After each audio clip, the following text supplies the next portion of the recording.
வணிகர்கள் எங்க தாக்கப்படுறாங்களோ அங்க போய் நின்னாருங்க. என்ன வெள்ளையன் இங்கெல்லாம் நீ வரக்கூடாது அப்படின்னு அவர் அவமானப்படுத்தினாங்க, அசிங்கப்படுத்தினாங்க.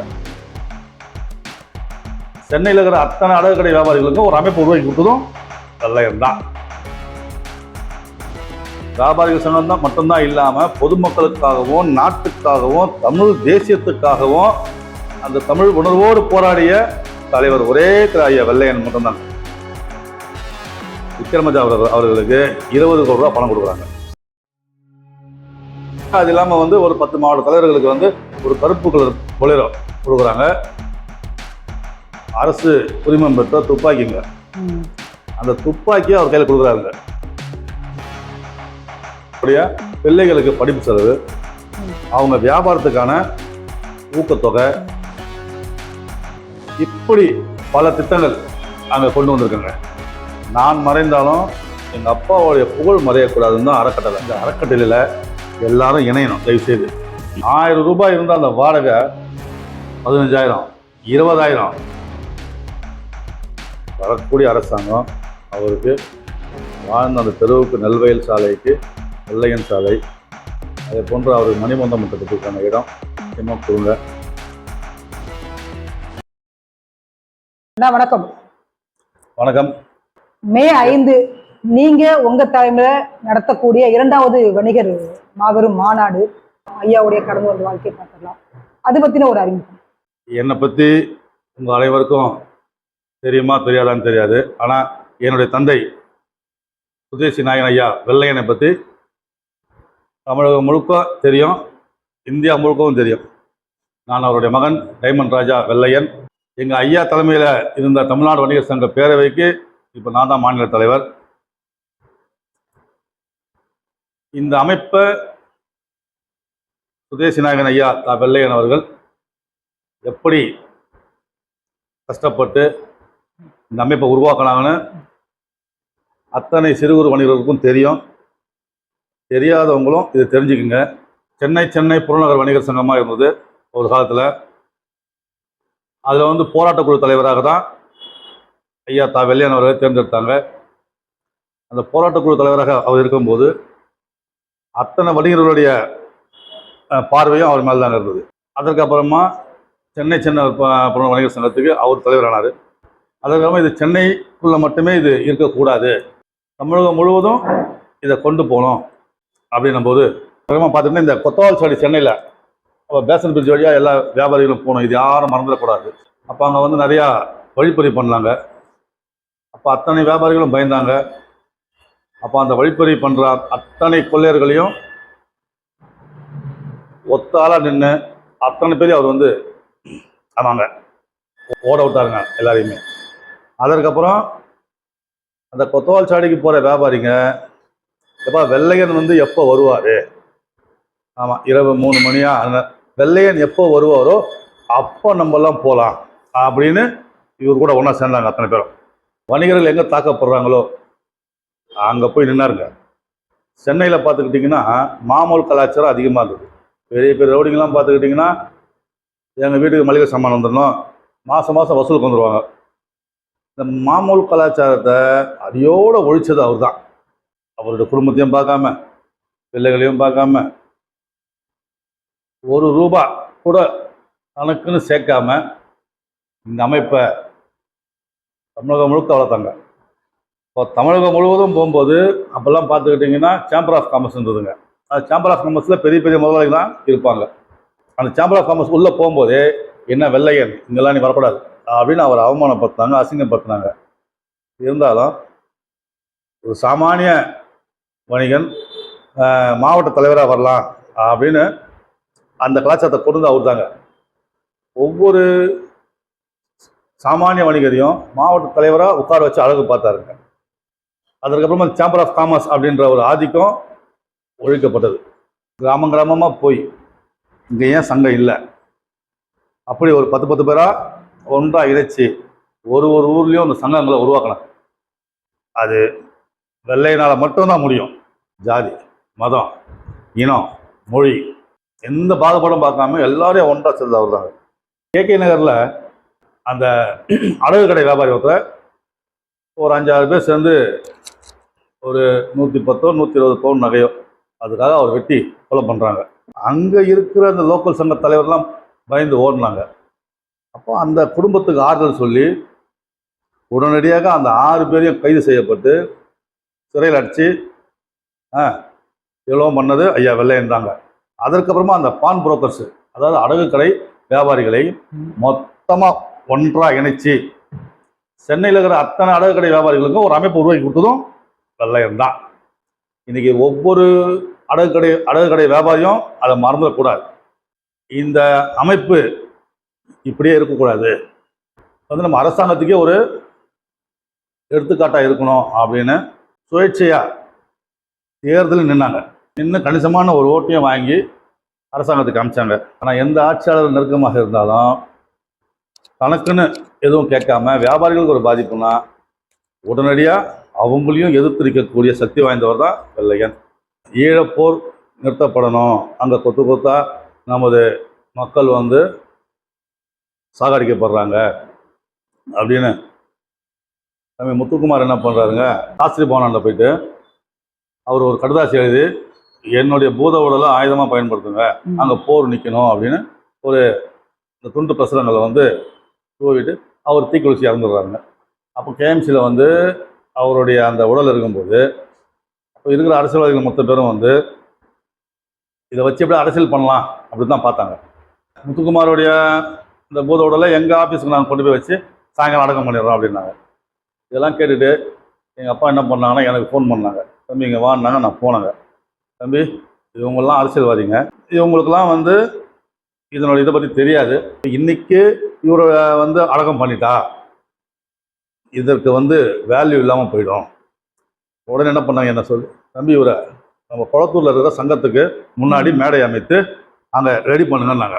நான் தாங்க அப்போ உடனே இந்த முத்துக்குமாரோடைய சடலத்தை எடுத்துகிட்டு போயிட்டு அங்கே குளத்தூரில் இருக்கிற அந்த சங்கத்தினுடைய வளாகத்துக்கு முன்னாடி மேடையில் வச்சு 3 நாள் இரவு பகல் பார்க்காம முத்துக்குமார் கூடியே நான் இருந்தாங்க.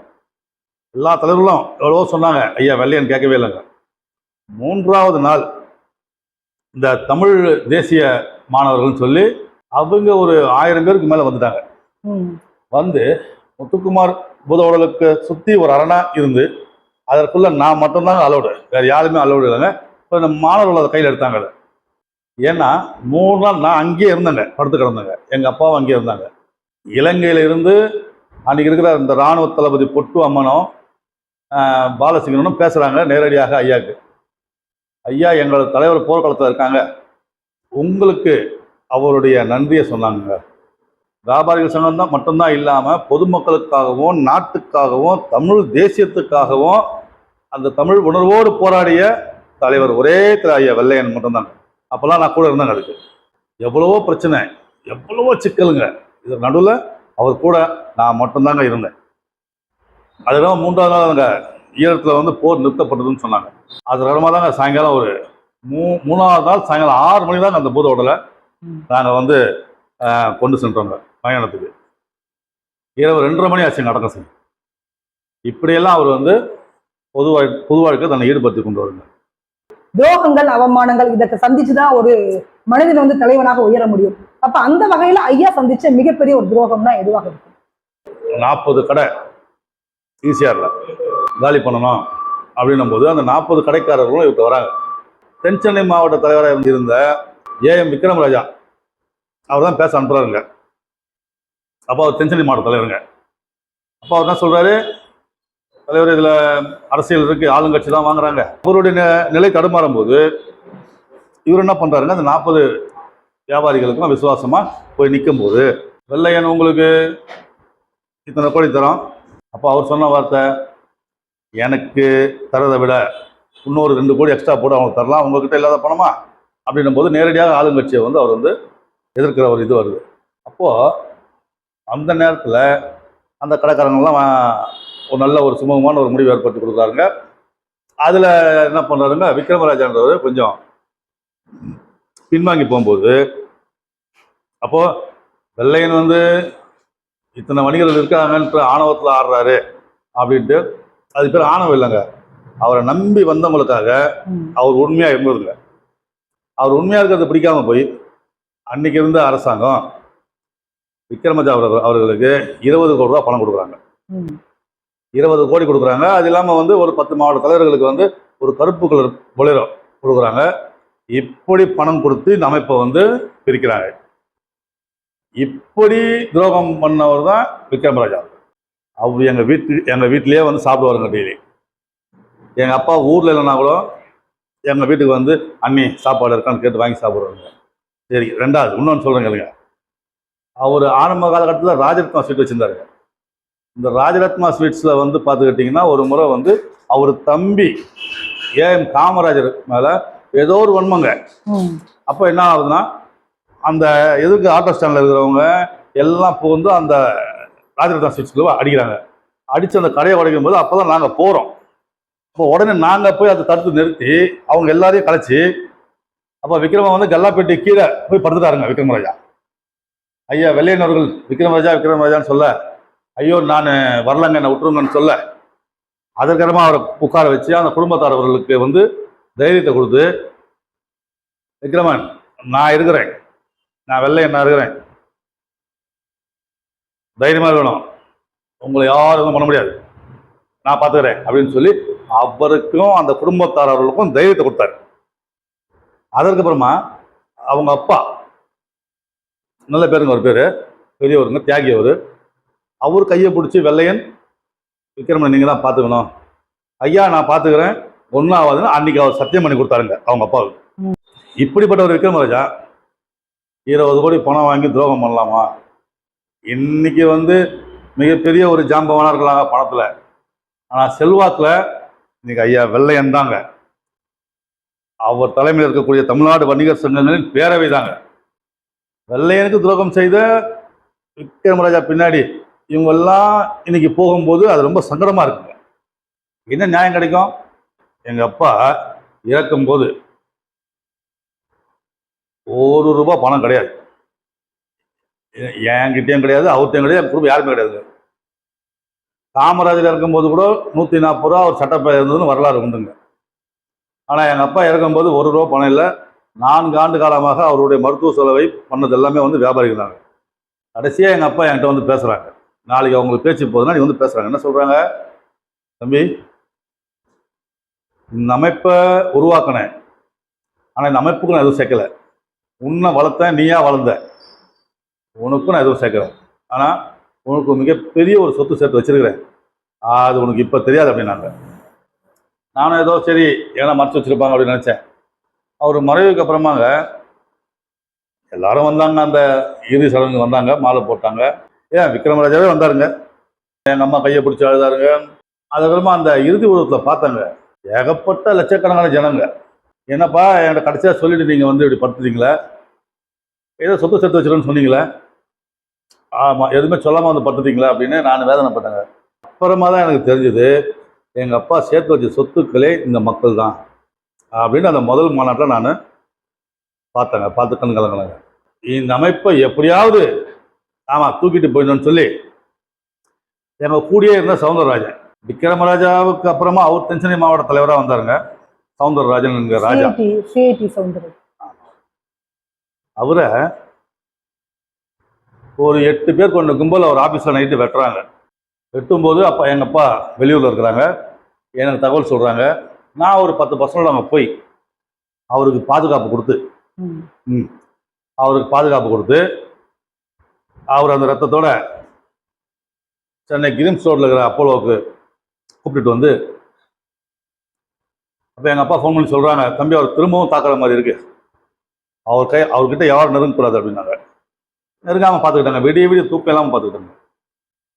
எங்கள் அப்பா விடிஞ்சு தான் வந்தாங்க 4 மணிக்கு. பெருங்குடி ராஜா அவர்களுக்கு வந்து ஒரு முறை வந்து கோயம்பேடோ நெல்லை மாவட்டத்தில் பெரிய ஒரு ஆள் மூலியமாக ஒரு மிரட்டல் வருதுங்க. அவர் குடும்பத்தோட என்ன பண்ணுறாருங்க, ஒரு மாருதி ஆம்னியில் ஊரை விட்டே ஓடுறாருங்க. கொட்டுற மழைங்க. நான்லாம் அப்போ வந்து ஒரு 20 வயசு இருக்கும். நைட்டு ஒரு 9 மணி இருக்கும். அவரை போய் பார்த்து, பாருங்க ராஜா, இங்கே தான் இருக்கணும், நான் பார்த்துக்கிறேன், நான் வெள்ளையன்னு சொல்கிறேன், பார்த்துக்கிறேன். அப்போ அவங்க மனைவி பசங்க எல்லாம் அழுகுறாங்க. அப்போது இவர் கையில் இருக்கிற அரசு உரிமம் பெற்ற துப்பாக்கிங்க. ம். அந்த துப்பாக்கியை அவர் கையில் கொடுக்குறாருங்க. யார் செய்வா இந்த காலகட்டத்தில்?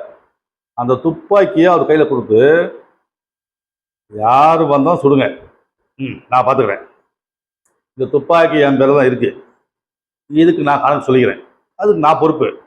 இது எந்த தலைவர் இந்த மாதிரி செய்வாருங்க? நன்றி கெட்டவங்க. இன்னைக்கு அவரு பின்னாடி எங்கள் அப்பா கூட இருந்தவங்களாம் போய் நிற்கிறானுங்க, அது எவ்வளோ பேர் நன்றி கெட்டவங்க. நான் வெள்ளையன் மகனாக அதை சொல்கிறேன், உங்கள் அத்தனை பேருக்கும் நான் உண்மையாக இருப்பேன், அவரை போலவே இருப்பேன். ஐயாவுடைய மறைவுக்கு பிறகு நீங்க நடத்தக்கூடிய 2வது மாநாடு இது. என்னென்ன பண்ண போறீங்க வியாபாரிகள்? ஐயா இருக்கும்போது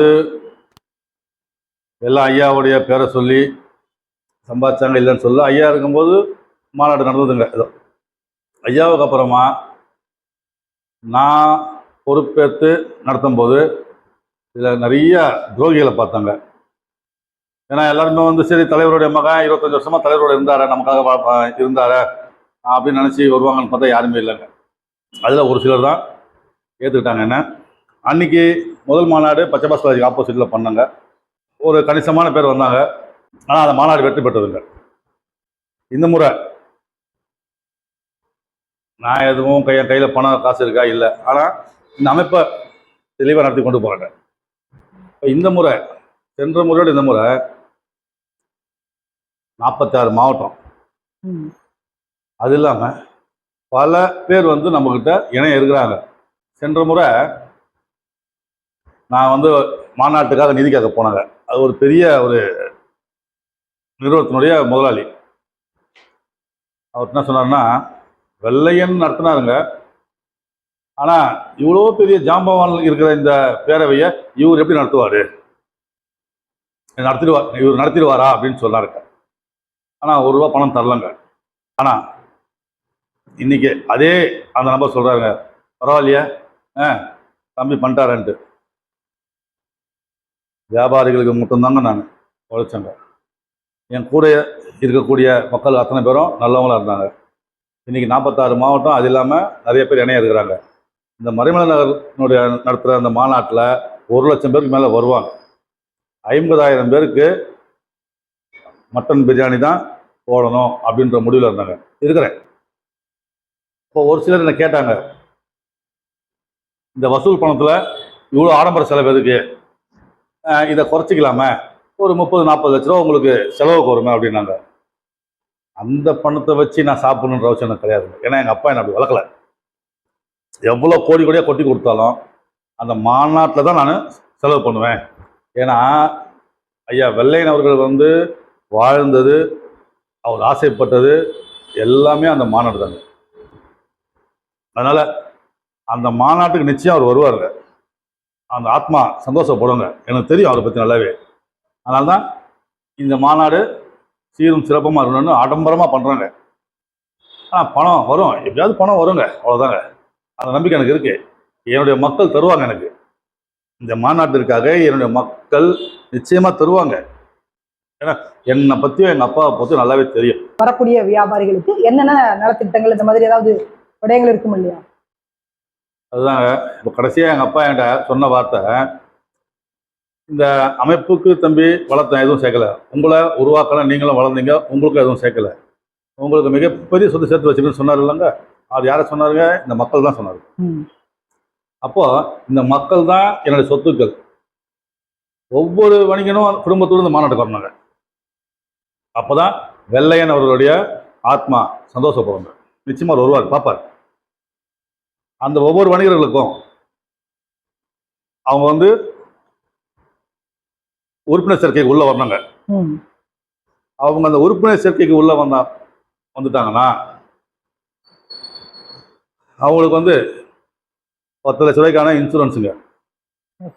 ஆமாம், இந்த ஜூபிலண்ட் இன்சூரன்ஸ் சொல்லி அவங்க பண்ணுறாங்க. அந்த இலவசமாக அது ஏற்பாடு செஞ்சுக்கிறாங்க. அது இல்லாமல் அவங்களுடைய பிள்ளைகளுக்கு படிப்பு செலவு, அவங்க வியாபாரத்துக்கான ஊக்கத்தொகை, அப்புறம் கம்மியான வட்டியில் பேங்குங்களில் அவங்களுக்கு லோனு, இப்படி பல திட்டங்கள் அங்கே கொண்டு வந்திருக்காங்க. இதெல்லாம் யாருக்காக? வியாபாரிகளுக்காக தான், உங்களுக்காக தான். ரொம்ப கஷ்டப்பட்டு இதெல்லாம் கொண்டு வந்திருக்காங்க. அதற்கப்புறம் ஐயா பேரில் அறக்கட்டளைங்க ஆரம்பிச்சிருக்கிறாங்க. 1000 ரூபாய் 1000 பேர் ஒரு 2 வருஷத்துக்கு கொடுங்க. அந்த 1000 பேர் குடும்பத்திற்கு வருஷம் நல்லது கெட்டது எல்லாத்துக்கும் அந்த அறக்கட்டளை மூலமா அவங்களுக்கான அந்த இது லைஃப் லாங் காலம் முழுக்க போகுங்க.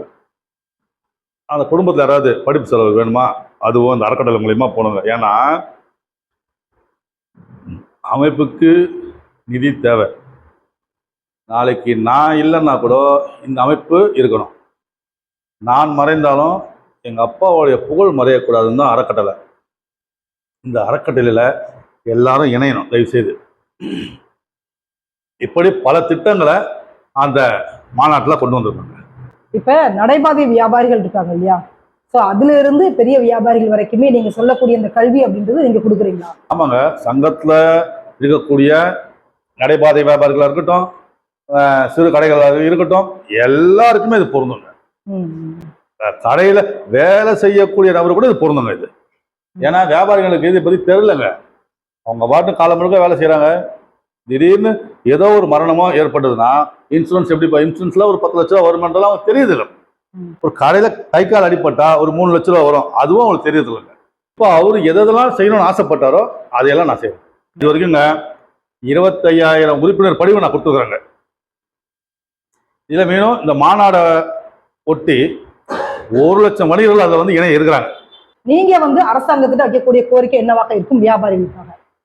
நடைபாதை வியாபாரிகள் வந்து இருக்காங்க. அவங்க வந்து 40 ஆண்டு காலமாக ஒரு இடத்துல அவங்க வியாபாரம் பண்றாங்கன்னா திடீர்னு அவங்கள வந்து காலி பண்ணி தூக்கி வெளியே போட்டுடுறாங்க. அதற்கு மாற்றம் கொடுக்குறாங்களா? அதுவும் கிடையாது. அதற்கு இனி வரும் அரசாங்கம் எங்களை அழைச்சி எங்களை உட்கார வச்சு முதல்ல இந்தந்த நடைபாதை கடைகள்லாம் எடுக்க போகிறோம், இவங்களுக்கு இங்கே இடம் கொடுக்க போகிறோம் அப்படின்னு எங்களை கூட சொல்லணும். எங்களை கூட சொன்னதுக்கப்புறமா இந்த அவங்களுக்கு கட்டி கொடுக்கக்கூடிய அந்த இடம் ஊர்ஜித்தப்படும் பட்சத்தில் நாங்கள் இவங்களை கூட பேசுவோம். இப்படி ஒரு சுமூகமான ஒரு முடிவு தான் ஏற்படுத்தணுமே தவிர அதிகாரிகளே உடனே அனுப்பி தூக்கி போட்டா அவங்க பிள்ளைகள் அங்கே போவாங்க சாப்பாடு. நீங்க அதற்கான போராட்டத்தை முன்னெடுத்திருக்கீங்களா? கட்டாயமா தெரியப்படுத்திருக்கீங்களா? இப்போ கூட திருச்சியில் இந்த ஸ்ரீரங்கம் ஓட்டின மாதிரி இருக்கிற நடைபாதை மனிதர் தூக்கி போட்டாங்க. அதற்கு உடனே அங்க என்னுடைய மாவட்ட தலைவர் மாமண்டி குழையினர்கள் சென்று அங்க ஒரு போராட்டம் பண்ணோம்.